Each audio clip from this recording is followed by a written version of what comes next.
Pagkatapos ko po magpapawis na gawain ko, ito po yung naalmusal ko. Yan. Yan ang kinakain ko, itlog at saka hindi ko naman po kinakain dyan kung mga isa lang dalawa nakakain ko. Saka ito, prutas. Yan yung naalmusal ko minsan pagka nagpapabili ako. Yan. Ay may kanin pa ako lamig. Saka yung ulam namin manok ko 2 araw na adobo. Meron pa rin oh. Yan na lang yung ulam ko ngayon. Tanggang tanghalian.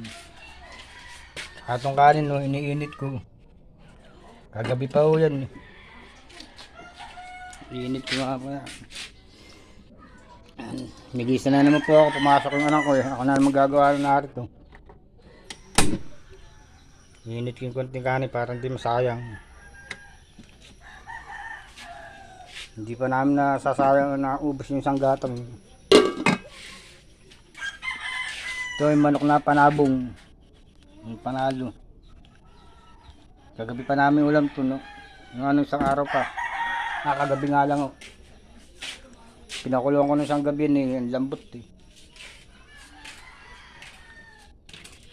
Ginawa ng katawan ko pagka pinagpapawisan sa gawain. Yan po kayong mga may edad na, lagi po kayo magpapawis, napakaginawa po sa katawan. Kahit po hindi kayo gumawa, maglalakad kayo. Kung kaya nyo mag-jogging, jogging. Sampa sa mataas-taas.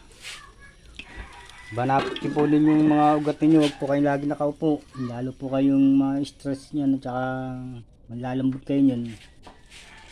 Ako po pag nakaupo lang, nakahiga, nalalambot po ako. Kaya gusto ko lagi may ginagawa dito sa amin.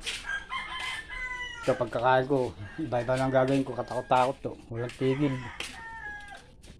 Yung asawa ko nga po nagagalit sa amin, nabubuhayin, wala akong katigil-tigil sa gawain. Nagpapahinga niya ako, hindi na ako nagpapahinga. Pag nagpapahinga rin pala, pagka yung pagod na po. Yun, yun lang po.